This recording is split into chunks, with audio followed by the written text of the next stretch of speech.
Hai, selamat pagi. Bertemu kembali dengan Sri Sumahardani Academy. Apa kabar sahabat-sahabat semuanya? Mudah-mudahan semua dalam keadaan sehat walafiat dan kita selalu dalam lindungan Tuhan Yang Maha Esa. Hari ini bertemu kembali dengan saya dengan program terbaru dari Sri Sumahardani Academy, yaitu Free Class Sang Penyihir.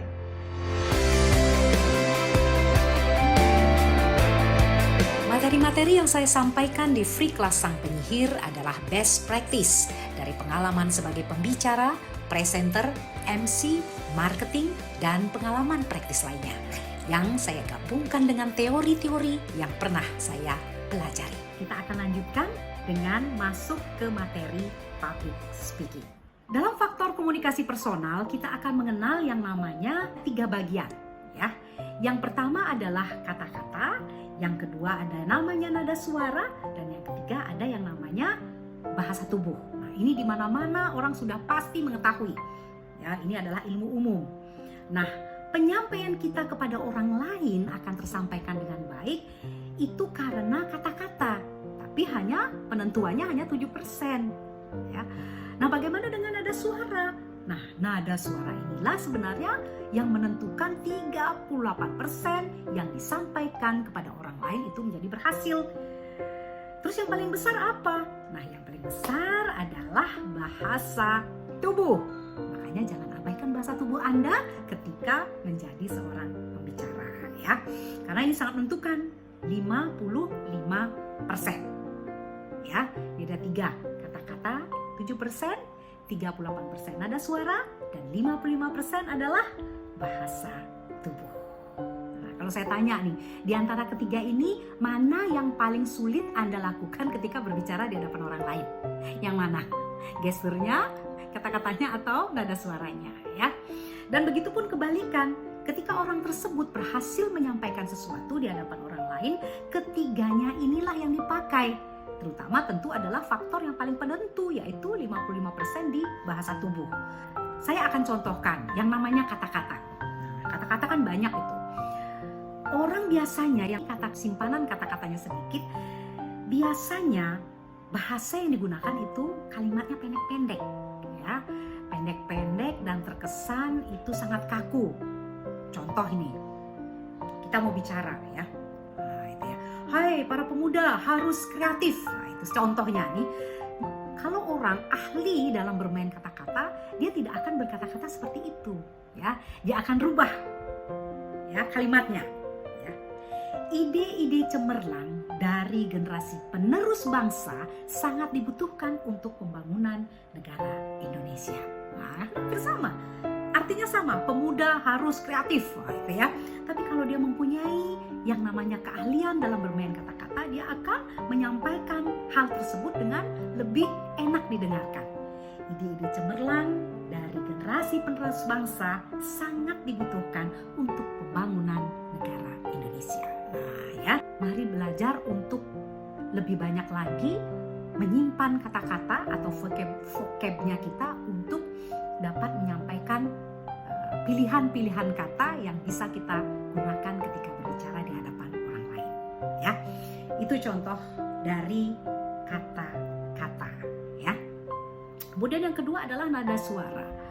Kalau orang bernyanyi, tentu tidak akan yang namanya bernyanyi itu dengan nada yang sama, ya. Do do do do do gitu, ya, atau re re re re re gitu, ya. Tidak akan seperti itu, pasti do re mi fa sol, nada suara. Begitupun dalam berbicara. Dalam berbicara 38% apa yang kita sampaikan kepada orang lain ini sangat berpengaruh terhadap keberhasilannya. Nah, nada suara ini biasanya ya dikaitkan dengan intonasi. Ya, dengan intonasi. Berbicara di hadapan sahabat-sahabat semuanya. Selamat pagi semuanya, apa kabar hari ini? Tentunya dalam keadaan sehat walafiat dan kita selalu dalam lindungan Tuhan Yang Maha Esa. Hari ini saya akan, itu namanya tanpa nada suara. Tapi dengan nada suara akan terdengar berbeda. Hai, apa kabar hari ini? Tentu dalam keadaan sehat walafiat. dan saya hari ini menyampaikan materi. Nah, itu namanya nada suara, ya. Bergelombang, ada yang ditekankan.